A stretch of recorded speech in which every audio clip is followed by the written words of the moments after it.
Many of you know by now that before I joined Dave Ramsey, I had my own radio show every day in the Atlanta area. And my radio show focused on positive life information, right? I mean, we were just having a very transparent conversation with the audience every day. Parenting, marriage, growing your business, growing yourself. And one of the ladies that I got to know was Carrie Wilkerson. Now, she's the author of The Barefoot Executive, which I think is really her signature work. And she is a phenomenal entrepreneur. And then she's a mom and she's a wife. So she really gets who you people are. She really does. She's a personal growth junkie. She is an entrepreneur. That pretty widely describes and very accurately describes you. We know this from our survey. And so I'm very excited if you've never heard of Carrie Wilkerson and you've never heard from her. She was a frequent guest on my show, and she is fantastic. In a word, fantastic. And I think you're really going to connect with her. This is personal growth gold. So let's get right to it. Here is my conversation with Carrie Wilkerson. Well, Carrie, it's fun to talk with you again. And in the month of September, we're talking about difficult conversations. And I want to start with a difficult conversation that few of us really have. And you understand it well. And that's the idea of talking to ourselves when it comes to this idea that, again, you have some great content on around clear boundaries, expectations in life and in work. And it starts with the conversation we need to have with ourselves. So guide us through that. What does that look like? You know, I think that how we talk to ourselves is huge, first of all. And I'm not going to get into any like woo-woo, let's do a ton of affirmations or I'm not talking about that. I'm talking about the fact that we need to, and that I'm going to go ahead and launch into tough love first question out, if that's okay. Yeah, I love it. I think the first thing we need to do is quit breaking promises to ourselves. Mm-hmm. We need to, setting goals and achieving goals and doing our business and having balance and boundaries is about making a promise to ourselves and keeping that promise. And if that promise is working during certain times, we need to have a conversation with ourselves about what we will allow others to do, what we will allow ourselves to get away with, and what we will insist on. There have to be negotiables and non-negotiables. So I think it all starts with the conversation with me or with you saying, what is non-negotiable in my family life? What is non-negotiable in my faith life? What's non-negotiable in my business life? And then what is negotiable? And when we are clear with ourselves on those things, it makes it easier then to be consistent and then to have that conversation with other people. And it's so true. Why do you think it is that we tend to break those promises? Because we want what's now instead of what's best. Mm-hmm. Wow. Yeah, that's rough. I just had the conversation with my 12-year-old this morning who has just joined the cheer squad for junior high. She has 6:30 a.m. practice 2 days a week. Mm-hmm. This morning she said, I don't like getting up this early, but I love being on the squad and I love the result. Mm-hmm. Right? I like that. That's a huge life lesson, y'all, right there. I think Zig Ziglar said this back in the day. We need to stop giving up what we want most for what we want right now. What do we want right now? We want to binge watch the season of House of Cards or whatever the new pop culture thing is right now. We want to have the pint of ice cream. We want to sit on the couch instead of doing our laps. We want to put off our homework instead of doing it right now. We want to XYZ, fill in the blank. There are millions of things we can put there that we want right now. The more important question is, what do we want most? What do we want our business to look like? What do we want our body to look like? What do we want our bank account to look like? What do we want our relationships to look like? You have to want that more than the immediate thing that's dangling right in front of you. That is such a 2x4 to the chest. I mean, it's spot on. And I want to stay here for a moment. Okay. Because this audience is driven by personal productivity, and everybody in this audience is guilty of what you just described. But you've got some great experience here. What you listeners might not know is that this is a woman who has at one point lost half your body weight, and you also paid off over 6 figures in debt. Now, in the Dave Ramsey world, that's like sainthood. Okay. We know how difficult that is. And it really speaks to this. At some point, Carrie, when you just shared that with us, there is deep conviction based on real experience, this idea of want now more than what we want most. And at what point did it become all right, I'm now focused on what I want most, and I'm going to have to say no to what I want now? Was there a tipping point? And I asked that for your personal story to then kind of keep this line of encouragement going. Yeah. What does it take for those folks that are listening and they're in that right now and they've got to make the switch? Yeah, I think part of the issue is, let's just talk about America for a minute. We're too comfortable being in debt. We're too comfortable being obese. We're too comfortable having fractured relationships. We're too comfortable breaking those promises to ourselves. With some people, they'll say, Carrie, what was the tipping point on you losing weight? Was it a moment of asking for a seatbelt extender on an airplane? Did you break a chair? Did you, what happened? Everybody tends to have that tipping point story. And really, I just got tired of disappointing myself. Mm-hmm. I got tired of delaying life. And that's in debt, and that's with relationships, and that's with weight and health and all those things. And the truth is, I've lost probably 500 pounds. I just kept losing some of that weight over and over again. Right. Many of us have paid off, $500,000 in debt. We just keep paying off the same 20 or 30 grand over and over again. You just have to quit waiting for desperation to find you. Dave Ramsey says all the time, when you get sick and tired of being sick and tired, that's when the change happens. Yeah, people tend to do better. Let's talk about diet for a minute. And we tend to do better maybe after a divorce. Well, is it because of our depression or the shock, or because we're about to be back on the market? Or why then suddenly do diets work? Or we tend to do better in our home business when somebody else in the family gets laid off, or we have huge medical bills. Why are we continually waiting for other people to impose their desperation upon us? Why can we not be hungry enough and hustle enough to make our own change, to make our own difference? Why do we only seek marital counseling when they're on the brink of divorce? Somebody said to me on Twitter one time, why do you never hear any 30-pound weight loss stories? Why are they always 100-pound weight loss stories? Well, because at 30 pounds, you're just like everybody else. Right. You have to wait till you get to a point of desperation or ill health, or, something is fractured. So what I wish I could just do is grab people by the shoulders and shake them and say, find your own desperation, find your own hunger, find your own thing that says, I can do better. We can do better. We can make these daily decisions that make a difference. Only we can. Quit waiting until you need a Kickstarter campaign. Quit waiting. Oh, that's so good. All right, I want to stay here on this self-conversation, these expectations, because you've got some great content here, and I'm going to switch gears a little bit, but it's all in this idea of the right decisions and how do we help ourselves make right decisions. You talk a little bit about when reality and schedule collide, and I think when we look at personal growth, again, whether it's physical or mental or emotional, there's this reality, right? Life is always happening. Yeah. And then there's the schedule that we've got to keep and all this. And that sometimes knocks us off the path. And I want you to talk about that again from your own experience of what has worked for you and what you see work for others. Yeah, so reality and schedule collide, and that's why there are apps on our phone like Waze that teach us how to go around obstacles in traffic, right? Yep. So if we had a life app for that would help us look ahead and know when we're going to have an illness in the family. My baby girl missed her first day of school at a new school because she had bronchitis. So we couldn't have predicted that. She couldn't have predicted that. Reality collided with her schedule and with the school schedule. Any parent can tell you that on the way to school drop off or pickup, reality and schedule collide on a daily basis, right? Right.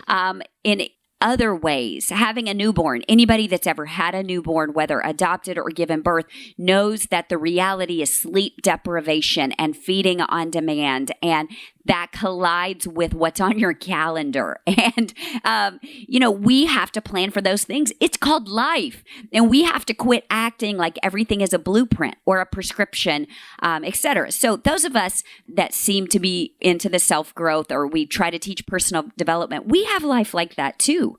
But a couple of ways you can combat that. And one is by looking ahead, giving yourself some cushion. What obstacles might I encounter on my way to school today? What obstacles might I encounter in pursuit of this weight loss goal? What obstacles might I encounter in pursuit of debt freedom? So that's the reason in the baby steps, Dave talks first about your emergency cushion, because invariably you're going to need new tires or you're going to have a health crisis. And then that derails everything if you haven't planned for reality. We cannot plan for idealism. We can set our goal for idealism, but plan for reality, and then knowing that we'll meet somewhere in between. So I would say, cut yourself a little slack, but still move forward just like you would in traffic getting your kid to school. It's non-negotiable. Getting to them to school is non-negotiable. You're going to have to go around the obstacles. But here's what happens. Unless you've had those hard conversations with yourself on your own goal setting, on your own productivity, on your own personal growth, then you say, oh, look, there's a stop sign, there's traffic, there's a wreck, there's a roadblock. I'm going to turn around and go home. I give up. I'll start again tomorrow. Well, we wouldn't let our kid miss school because of that. Why do we derail our own stuff because of that? That goes back to the personal conversation and the keeping promises to yourself. It's easier to keep those promises to yourself if you plan those obstacles in advance. We can't foresee all of them, but we can be realistic and know that there will be some. All right, now I'm going to tell you something, Carrie. And folks, listen, what she just shared is not just a personal growth message. That's a great leadership message. I mean, Carrie, you run several businesses out of your home, and you've got 4 kids. So you're the CEO of your home and all 4 businesses, last I checked. Yeah. That's a great leadership message as well. You've launched multiple businesses, and they're winning. So, Carrie, what would you add from a leadership perspective on that same message, that idea of a conversation with yourself as a leader when you're running a business, growing a business, launching a business? What would you add to it? You know, I would say something that I've learned, you've nailed it. It's hard for people to have trust and confidence in you when you don't have trust and confidence in yourself. And it's hard for you to have trust and confidence in yourself when you keep letting yourself down. And we let ourselves down by letting ourselves off the hook. I'll restart my diet Monday. I'll start running on Monday. No, this time I really mean it. I'll do better on my business later. Leadership is doing the hard stuff even when you don't want to. But let me back up a minute and say, you know, your businesses are winning. Here's the deal, you guys. I've taken steps backwards on debt journeys and weight journeys. We've had regains and then relosses. And in business, not every business has been a win. You know, not every product has been a win. Not every book has been a home run. Not every speech have I nailed it. You know, you have to also know that in the pursuit of excellence, and excellence is in the eye of the beholder. So your excellence may look different than mine, may look different than Ken's, and that's cool. That's all good. Stop with the comparisons. You do you, please. But in the pursuit of excellence, there are going to be potholes in that road. And there are also going to be speed bumps. Being a leader means knowing we don't need to go around them. Sometimes we're going to fall at them and we're going to be beat up. And then we get out, we brush ourselves off, we clean up our wounds, and we move forward anyway. So that's what I would add, is that it doesn't mean we don't fail. We do fail, and often in spectacular fashion, because we are the ones leading out loud. So you have to get over your fear of that. Learn to laugh at yourself, learn to cry in the shower, and then, you know, move forward. That's so good.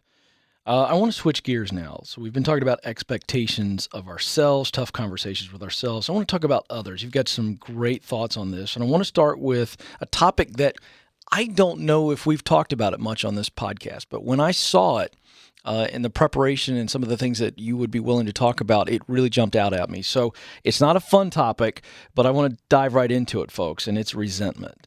Carrie, I want you to tell it, where does that resentment come from? And then I'm going to follow up with, I think, another important question on how to handle resentment. But first, where does resentment of others, what's the fountain of that?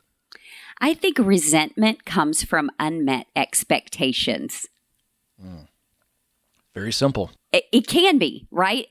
Unmet expectations, and we'll stew about things. So then we can back it up and say, why are those expectations unmet? Well, maybe we were unclear on those expectations. Maybe, and I'm going to say, girls, I'm going to call us out. I'm just going to call us out and say, we expect other people to get us, to understand us, to read our mind, or just to know. We say, we've been in relationship long enough. You should know that's how to react when I'm having this kind of reaction, et cetera, et cetera. We got to stop that. Unmet expectations lead to resentment, and they stem from unclear communication. So that's all fine and good when we haven't had the conversation with self, but let's say we haven't had a conversation with spouse. And we expect them to help out around the house because now we have this big goal we're working on that's taking up more of our time. So yes, I expect maybe my partner to take out the trash and to help clean up the table after dinner, and to help me get the kids ready for bed. Okay, but I haven't communicated that. Maybe I've even been grateful when that has happened accidentally. So then I assume that's going to keep happening. You notice That's right. That's right. And so it's happened once and I'm like, oh, yay, that's a new thing. So now I have expectation, but we've not communicated. And so then when it doesn't happen, what do? We stew. We're like having this crazy conversation in our head. Well, it must be nice to come home from work and sit down. I have to go. I already take the kids to school. I already packed their lunches. I already picked them up and helped them with homework. The least he or she could do is X, Y, Z. Well, why do we wait till it gets to that point? Why don't we sit and have the conversation when everybody's happy and well fed and has all their needs met? And we say, let's have some conversations about how things can be on the same page around here. Here are some things that would really be so helpful. And I just wanted to get your feedback on that.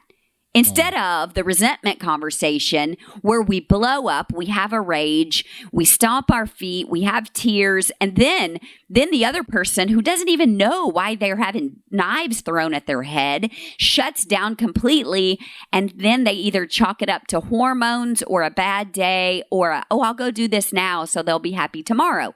But it doesn't turn into the conversation about how do we make things work on an ongoing basis? Let's talk about expectations. Right. So I think the conversation, it's really important when everybody's calm, everybody's needs are met, everybody's well rested.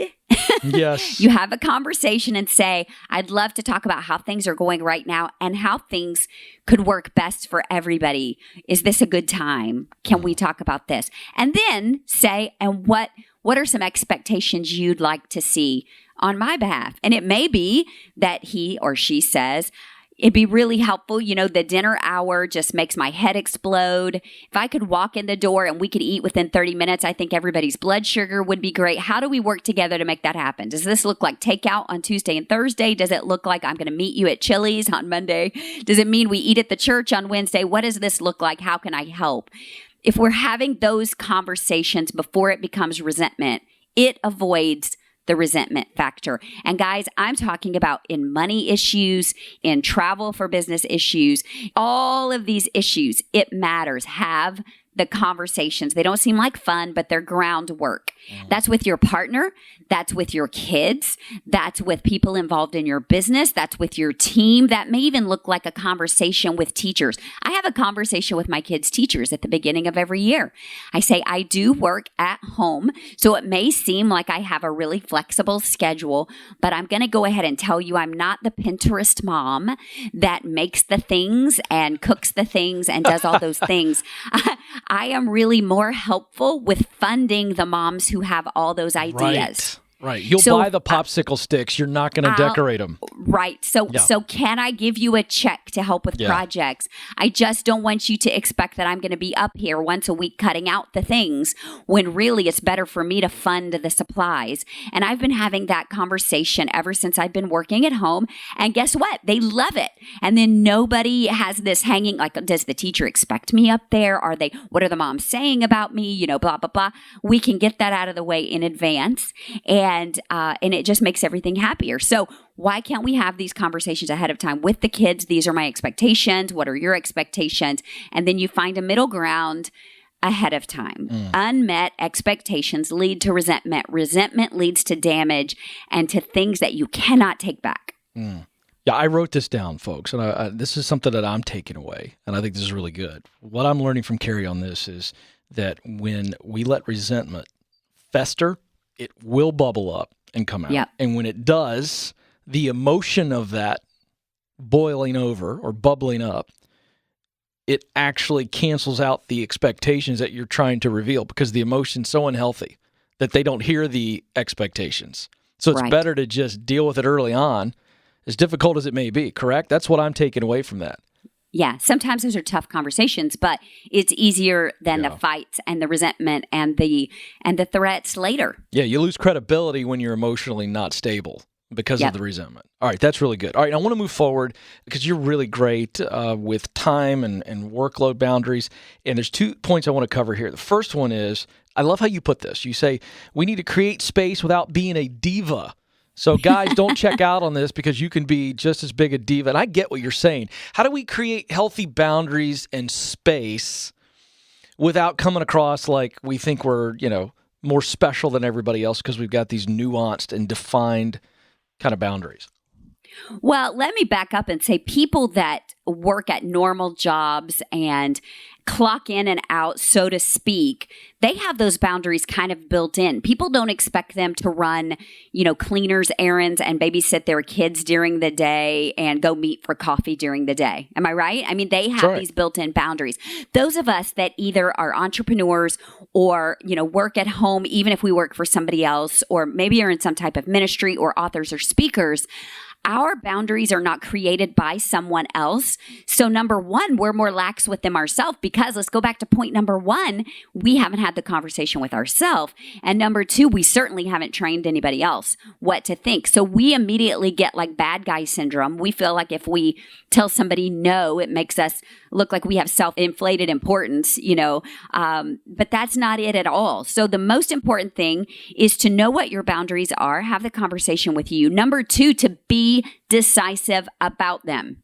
Let me unpack here for a minute. I hear people all the time say, well, I haven't really decided on that business name or that baby name or that color carpet or that whatever it is. And here's the conversation I hear them saying to other people. I'm thinking about naming the baby, Rachel. What do you think? Or I haven't really decided. Well, what does that do? That invites input. Well, nobody ever argued with me about a baby name or gave me input on a baby name because I didn't invite it. I said, if the baby's a girl, we're going to name her Katie Grace. And if the baby's a boy, we're going to name him Everett James. Great. By the way, I want to bring this up. This is a little awkward, but I'm a little disappointed Ken didn't make the final list. Just want to get that out sorry. There. That was just one example of my many children.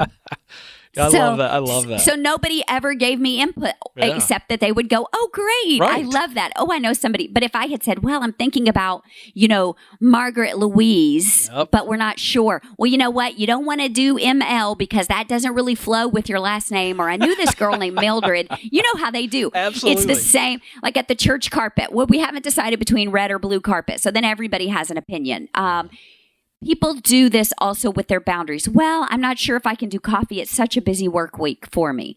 Oh, sure you can. You probably need a break off. Let's just meet real quick and then you can get back to your work. Nope. If I say I can't do Wednesdays, Friday is my only flexible day. What if we meet in September on the second Friday? Do I sound like a diva? Do I sound like I'm more important than anybody else? Or do I sound like I have a schedule? Sounds like you have a schedule. You're very committed. Right. This is it. There you go. Yeah. So, Carrie, can you keep our daughter?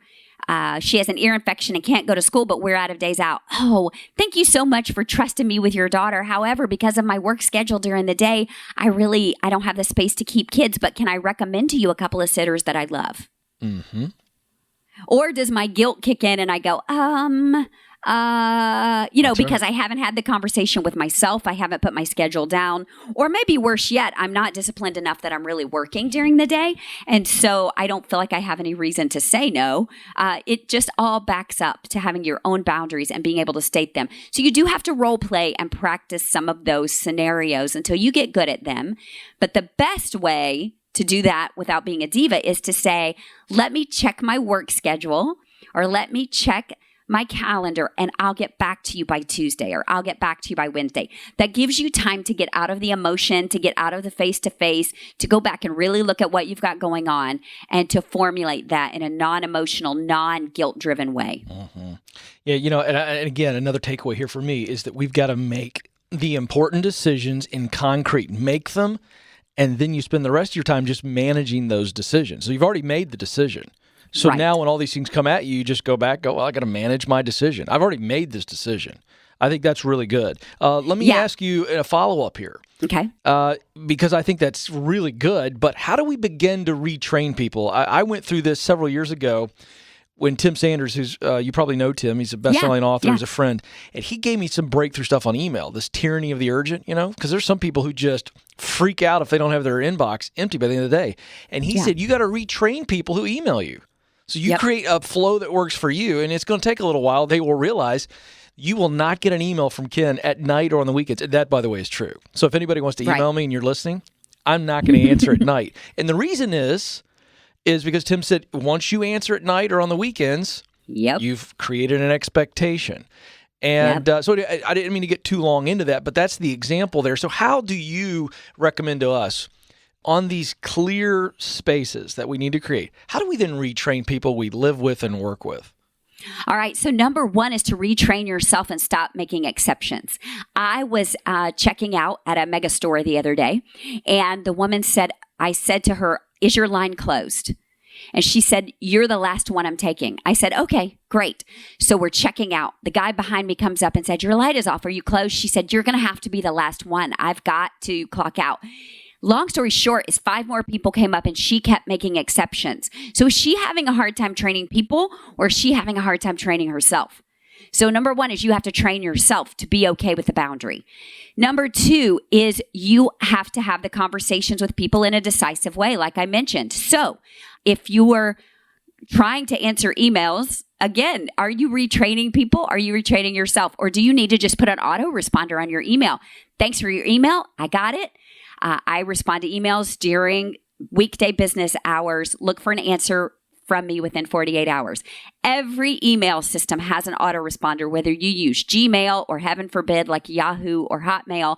All of them, all of them have a way to put a vacation autoresponder on. Guys, that's old school. That's 2007, 2008 from the 4-hour work week. It does not make you a diva. It makes you efficient. It's the waiter coming by the table and saying, I see you here waiting. Let me fill up your water glass. I'll be back to take your order in a few minutes. Yeah, we haven't talked about that yet. Okay, so you have to acknowledge and then retrain people. The other thing you can do is put it as a standard signature line. I answer emails during this time or do phone calls during this time. Your voicemail might have something that says, sorry, I missed your call. I don't take incoming unscheduled calls during weekday business hours. I'll return that during my blocked call time. And anybody that knows me knows I don't take incoming unscheduled calls. They're appointment calls or calls from my parents who are in their 70s, the kids' school on a school day, or a hospital number. If that pops up, I'll take that. But otherwise, you have to be on the schedule because I'm not reacting to your day. I'm controlling my day. So number 1, you have to retrain yourself. Number 2, you train other people, and you have to create some scripts. So I will say that since approximately 1998, I have worked heavy hours, typically Tuesday, Thursdays. So when people want to do calls or interviews or appointments with me, it's typically a Tuesday, Thursday. Why? Is there some, lunar reason that I do that? No, it's because I have 4 children and most of them have been in some kind of Mother's Day out or preschool or university model private school on Tuesdays and Thursdays since 1998. So that's when Mama had the time. So on those days, it became really easy for me to say, Carrie, we want to do an interview with me. Great. I have availability on Tuesday and Thursday at this time.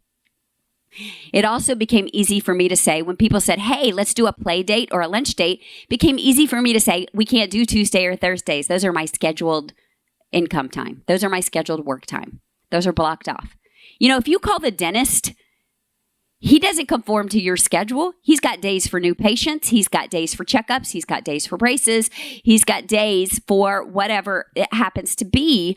He defines what his schedule looks like. And we have to do the same thing. We have to do the same thing.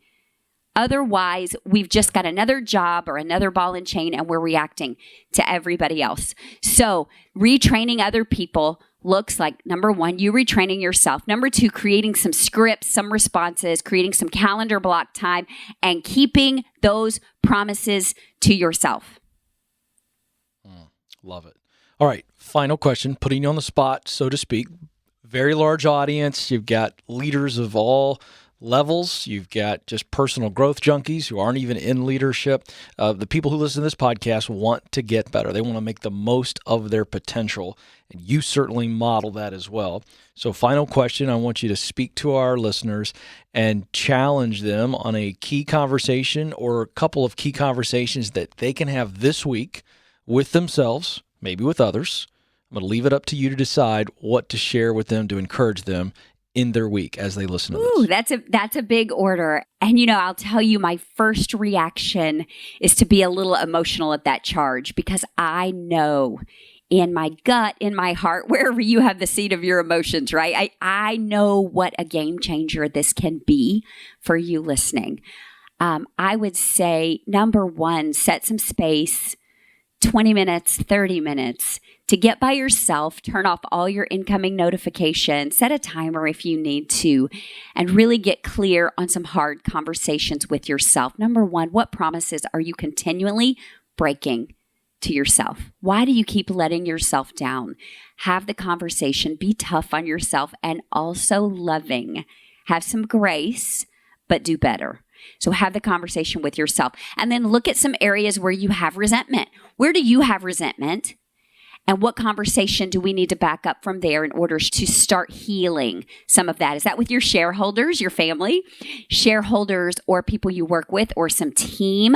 And then how do we need to have some more specific expectations? So for instance, with my kids, I can be frustrated with how their room looks, but I may say, clean your room, and their vision of a clean room is different than my vision of a clean room. So is it fair that I'm yelling at them for that, or is it fair that I create some expectations? What I mean by that is, number one, I need your clothes either hung up if they're clean or in the hamper if they're dirty. Number two, I need the floor clean enough to walk in without injuring myself or others. Number three, I'd like the beds made. To me, that is a straight room. Those are my expectations. I need those met. So how do you, back that up with your team at work, with your partner, and let's start having some conversations to heal those. And then number three, what are some boundaries you need to create to make some space in your life? Do you need to be a little more linear in your schedule? So Tuesdays and Thursdays are interviews. Monday morning is admin time because my poor team, I'm not communicating with them well. They're dropping the ball. It's making me mad. My turnover is too high, and it's really my own fault because I'm not setting expectations clearly. So really, that's kind of a leadership chink in my armor right there. So when do you need to schedule those times? And fourthly, let's practice some scripts to help with the conversations. I really feel like one of my strengths as a parent is preparing my kids for hard conversations. So when they are walking out the door and nervous about an outfit or a new school or a new hairdo or an audition, I can prepare them. What are 3 or 4 scenarios, Katie, that might happen? What are 3 or 4 things you're afraid kids are going to say? Okay, so let's practice some responses to those things. Now, that's a parenting perspective, but we need to do the same with ourselves. What if somebody asks me to, run some errands for them? What if somebody asks me to go have lunch? Under what circumstances is that okay? Great, I can do that on Fridays. Friday is my fun lunch day, so I have an opening on Friday. What are some of those conversations and scripts you need to prepare yourself? We need to be prepared to keep the promises to our shareholders, to our team, to ourselves. If we're not prepared, we can't blame them. We can't blame other people. We can't blame the system, the economy, the rules, the atmosphere, the political climate, the campaign. We can't blame that. We have to look squarely in the mirror and say, I keep dropping the ball on these promises to myself, and that stops today. Wow. That, folks, is a lot to think about and a lot to act upon. I know you will. Carrie, that was really, really fun. She is Carrie Wilkerson. CarrieWilkerson.com. That's Carrie, C-A-R-R-I-E. You need to check out what she's doing. If you haven't figured it out already, trust me on that. CarrieWilkerson.com. Carrie, you are, I must tell you, I don't know if there is a category of human being that I respect more than the working mom, the CEO mom, the leadership mom, because there's just so much that you're doing. And as a husband and a father, You represent so many amazing women that are doing things, and you have poured your head and heart out to us, and I know we're better for it. So we're very grateful. Wow. I'm humbled and honored by that, Ken. Thank you so much.